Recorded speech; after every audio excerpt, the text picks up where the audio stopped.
Assalamualaikum warahmatullahi wabarakatuh. Saya akan terangkan tentang ayat singkatan. Ayat singkatan merujuk kepada ayat yang terdiri daripada huruf awal setiap perkataan dalam sesuatu frasa atau perkataan. Ia sering digunakan untuk memendekkan sesuatu perkataan atau frasa untuk kemudahan dan kecekapan semasa berkomunikasi. Daripada video tersebut, terdapat beberapa contoh yang digunakan adalah seperti yang pertama, ayat yang digunakan adalah salam dan ayat yang lebih tepat adalah seperti Assalamualaikum. Yang kedua, korang nak makan tak? Yang tepatnya adalah kamu orang nak tak keluar makan. Selain itu, ayat yang singkatan yang digunakan adalah esok kita free kan? Dan ayat yang lebih tepat adalah seperti esok kita free kan? Seterusnya, perkataan yang digunakan adalah dabnya dan ayat tersebut menunjukkan sedapnya. Di samping itu, ayat singkatan yang digunakan alah korang ni nak gaduh-gaduh lah.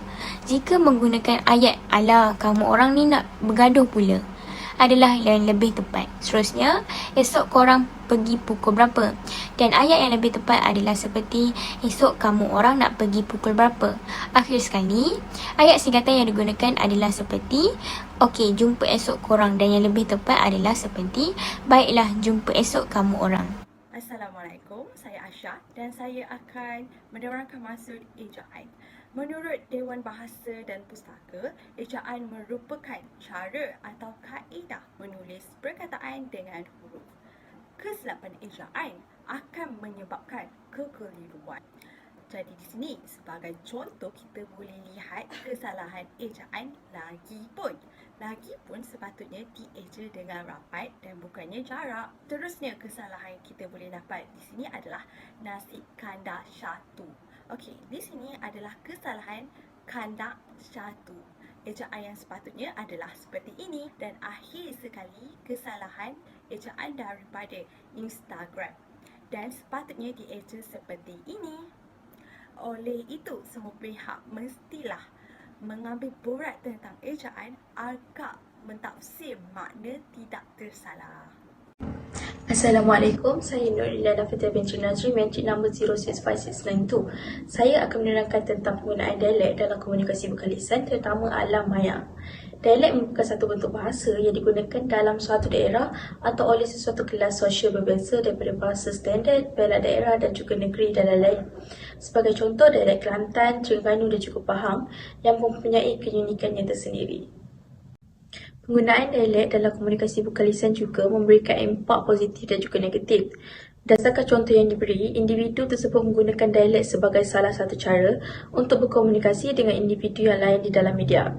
Individu tersebut menggunakan dialek Kelantan di mana frasa menunjukkan aku boleh tubik tapi mu orang ambil aku di rumah lah, yang membawa maksud saya boleh keluar tetapi kamu semua ambil saya di rumah. Selain itu, frasa beres jumpa nanti semu yang membawa maksud baiklah jumpa nanti kamu semua. Penggunaan dialek menyebabkan mutu bahasa Melayu dalam komunikasi berkalisan akan merosot.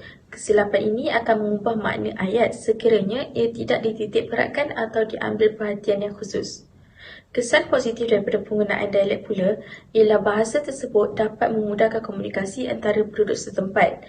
Oleh itu, semasa berkomunikasi, mereka akan mewujudkan kemesraan sesama mereka dan juga hubungan antara mereka menjadi lebih erat, berasa tenang dan juga terhibur apabila mereka berkomunikasi antara satu sama lain. Itu sahaja daripada saya. Terima kasih. Assalamualaikum, nama saya Nur Arina binti Ibrahim. Saya akan menjelaskan tentang bahasa kasar. Kamus Dewan mengistilahkan bahasa kasar sebagai bahasa yang tidak sopan atau tidak manis digunakan atau dituturkan. Atau bahasa kesat iaitu bahasa kasar yang digunakan untuk percakapan atau tulisan yang menyakitkan hati orang lain apabila mendengar dan membacanya. Penggunaan bahasa kasar atau bahasa kesat atau bahasa tidak sopan ini telah menjadi satu fenomena yang tidak terkawal lagi. Jika difahami dari aspek definisinya, bahasa pasar merupakan bahasa Melayu yang tidak betul strukturnya kerana dituturkan oleh pengguna yang bukan bahasa ibundanya Melayu. Tetapi kini bahasa kasar atau bahasa tidak sopan telah menjadi satu fenomena baru dalam kalangan penutur aslinya pula, iaitu masyarakat Melayu itu sendiri. Gejala ini bukan sahaja melibatkan pertuturan secara lisan malah telah menular hingga ke bentuk penulisan. Ini adalah contoh bahasa kasar dalam penggunaan bahasa Melayu bukan lisan dalam komunikasi alam maya. Situasi ini perbualan bersama rakan di Telegram dengan menggunakan bahasa kasar iaitu bodoh dan sakai. Sekian, terima kasih. Assalamualaikum warahmatullahi wabarakatuh. Saya Nur Iman Syamimi binti Nur Afindi akan menerangkan berkenaan dengan bahasa Selangor. Menurut Kamus Dewan, bahasa Selangor merujuk kepada kata-kata yang bukan daripada golongan bahasa baku dan biasanya digunakan dalam percakapan yang tidak formal. Bahasa Selangor sering digunakan dalam golongan remaja atau kelompok sosial yang tertentu untuk berkomunikasi sesama mereka dan hanya difahami oleh kumpulan itu sahaja. Berikut adalah contoh bahasa Selangor yang digunakan ketika berkomunikasi.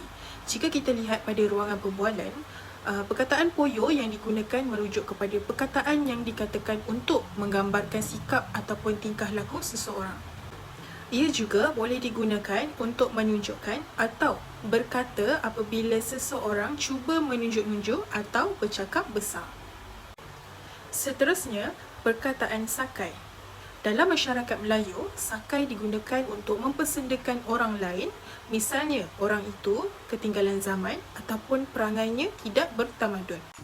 Terima kasih Iman. Untuk bahagian saya pula iaitu bahasa rojak.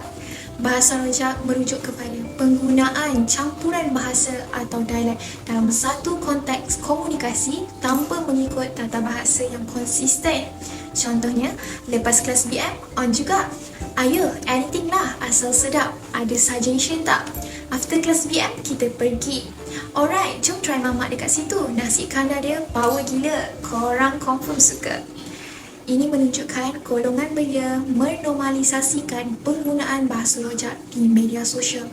Ia akan membawa keburukan seperti ketidakjelasan komunikasi, penurunan standard bahasa, hilangnya identitas budaya dan juga risiko kesalahan profesionalisme. Kesedaran dan pendidikan diperlukan untuk mempertahankan integriti bahasa dan mendorong komunikasi yang efektif di platform digital. Daripada kami, terima kasih.